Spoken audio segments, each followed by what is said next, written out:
Welcome back to Aegon learning. Football കെ ദിൽ കാ രാജ എന്ന ചാപ്റ്ററിലെ മോസ്റ്റ് ഇമ്പോർട്ടന്റ് ആയിട്ടുള്ള ക്രിസ്മസ് എക്സാമിന് ഉറപ്പായിട്ടും ചോദിക്കുന്ന 4 മാർക്കിന്റെ ചോദ്യങ്ങളാണ് നമ്മൾ ഈ ഒരു വീഡിയോയിൽ കാണാൻ പോകുന്നത്. നമുക്ക് പഠിക്കാം.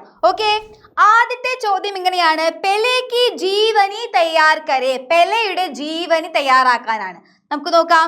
പെലെ ഫുട്ബോൾ കാ രാജാ ഹെ. പെലെ ഫുട്ബോളിന്റെ രാജാവാണ്. ഉൻകാ ജന്മ ബ്രസീൽ മേ ഹുവ. അദ്ദേഹത്തിന്റെ ജനനം എവിടെയാണ്? ബ്രസീലിലാണ്. വേ ഗരീബ് പരിവാർ കെ ഥേ. വളരെ പാവപ്പെട്ട പരിവാർ കുടുംബത്തിലെയാണ് അദ്ദേഹം. ഇസ്ലിയെ സ്കൂൾ നഹി ജാ സക. അതുകൊണ്ട് തന്നെ അദ്ദേഹത്തിന് സ്കൂൾ വിദ്യാഭ്യാസം ഒന്നും കിട്ടിയിരുന്നില്ല. ബച്പൻ സേ ഹി ഫുട്ബോൾ ഖേൽതാ ഥാ. കുട്ടിക്കാലം മുതലേ അദ്ദേഹം ഫുട്ബോൾ കളിക്കുമായിരുന്നു. കൈ കഠിനായിയോ കോ സാമന കർത്തേ ഹുയേ വോ ആഗേ ബഡ. ഒരുപാട് കഷ്ടതകൾ അനുഭവിച്ചിട്ടാണ് അദ്ദേഹം മുന്നോട്ട് നീങ്ങിക്കൊണ്ടിരുന്നത്. കൈ കടി മെഹനത് और लगन से तीसरा विश्व कप जीता. വളരെയധികം ബുദ്ധിമുട്ടി, വളരെയധികം കഠിനാധ്വാനം ചെയ്തിട്ടാണ് അദ്ദേഹം എന്ത് ചെയ്തത്? 3ാമത്തെ ലോകകപ്പും അദ്ദേഹം നേടിയത്. പെലെ ജൈസ സമ്പൂർണ്ണ ഖിലാഡി കോയി ദൂസരാ നഹീ ഹുവ. പെലെ പോലെയുള്ള ഒരു സമ്പൂർണ്ണ കളിക്കാരൻ ലോകത്ത് അന്ന് വേറെ ആരും ഉണ്ടായിരുന്നില്ല എന്നാണ് പറയുന്നത്. ഓക്കെ, നമ്മൾ പെലെയുടെ ജീവനി പഠിച്ചു. മോസ്റ്റ് ഇമ്പോർട്ടന്റ് ക്വസ്റ്റ്യൻ ആണ്. അടുത്ത ചോദ്യം നോക്കൂ. സമാചാർ റിപ്പോർട്ട് എന്തിനെ കുറിച്ചാണ്? സമാചാർ റിപ്പോർട്ട് എന്ന് പറഞ്ഞാൽ ന്യൂസ് പേപ്പർ റിപ്പോർട്ടാണ്. തീസരാ വിശ്വകപ്പ് ബ്രസീൽ കോ ജീത്. 3ാമത് ലോകകപ്പ് ബ്രസീലിന് വിജയം. ഇതാണ് നമ്മുടെ ഹെഡിങ്. ഓക്കെ, വെയിൽസ് വിശ്വകപ്പ് ഫുട്ബോൾ മാച്ച് മേ ബ്രസീൽ കോ ജീത്. ലോകകപ്പ് ആര് ജയിച്ചു? ബ്രസീൽ ജയിച്ചു. ദുനിയാ കാ സമ്പൂർണ്ണ ഖിലാഡി പെലെ ഹി ഇസ് വിജയ് കാ മുഖ്യ ശില്പി ഹെ. ലോകത്തിലെ ഏറ്റവും വലിയ കളിക്കാരനായ ഫുട്ബോളിന്റെ രാജാവായ പെലെയാണ് എന്ത്?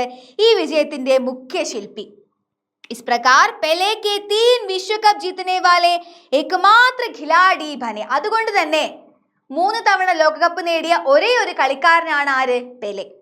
ബ്രസീൽ സർക്കാരിനെ സ്വർണ്ണ പതക് ദേക്കർ ഉൻകാ സമ്മാൻ കിയാ ഹെ. ബ്രസീൽ സർക്കാർ അദ്ദേഹത്തിന് സ്വർണ്ണ പതക്കം നൽകി അദ്ദേഹത്തെ ആദരിച്ചു. ഓക്കെ, അപ്പൊ ന്യൂസ് പേപ്പർ റിപ്പോർട്ട് നമ്മൾ പഠിച്ചു. വളരെ ഇമ്പോർട്ടന്റ് ക്വസ്റ്റ്യൻ ആണ്. അടുത്ത ചോദ്യം, ഇവിടെ ചോദ്യം വരുന്ന രീതി ഇങ്ങനെയാണ്. ഇപ്പം 1912 എന്നത് ഹിന്ദിയിലേക്ക് ആക്കാൻ വേണ്ടി പറയും. ഓക്കെ, വാക്കുകളിൽ എഴുതാൻ പറയും. അപ്പൊ നമ്മൾ എങ്ങനെ എഴുതണം? 1912 അല്ലെ, 12 12. അപ്പൊ അതുപോലെ നമുക്ക് എല്ലാ അക്കങ്ങളും നമ്മൾ പഠിച്ചു വെക്കണം. നമുക്ക് നോക്കാം. നമുക്കറിയാം 10 വരെയുള്ള നമുക്ക് ഉറപ്പായിട്ടും അറിയാം. 11 എങ്ങനെയാണ്? 11, 12, 12, 13, 13, 14, 14, 15, 12, 16, 16, 17, 17, 18, 18, 19, 19, 20, 20, 21, 21, 22, 22, 23, 23, 24, 24, 25, 25, 26, 26, 27, 27, 28, 28, 29, 29, 30, 30. 31, 31, 32, 32, 33, 33, 34, 34, 35, 35, 36, 36, 37, 37, 38, 38, 39, 39, 40, 40. 41, 41, 42, 42, 43, 43, 44, 44, 45, 45,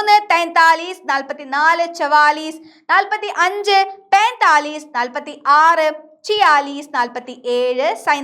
47, 48, 48, 49, 49, 50, 50. 51, 51, 52, 52, 53, 53, 54, 54, 55, 55, 56, 56, 57, 57, 58. വളരെ ഇമ്പോർട്ടന്റ് ആണ്. 1958 ആദ്യത്തെ ലോകകപ്പ് വിജയം. അപ്പം 58, 59, 59, 60, 60,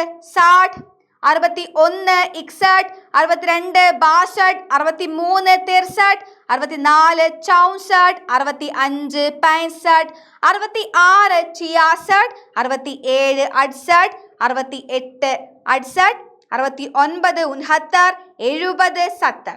71, 71, 72, 72, 73, 73, 74, 74, 75, 75, 76, 76, 77, 77, 78, 78, 79, 79, 80, 80. 81, 81, 82, 82, 83, 83, 84, 84, 85 85 86 86 87 87 88 88 89 89 90 90 91 92 92 93 93 94 94 95 95 96 96 97 97 98 98 99 99 100 100 ഓക്കെ, അപ്പൊ ഈ നമ്പേഴ്സ് ഗിനത്തി നിങ്ങളൊന്ന് പഠിച്ചു വെക്കുക.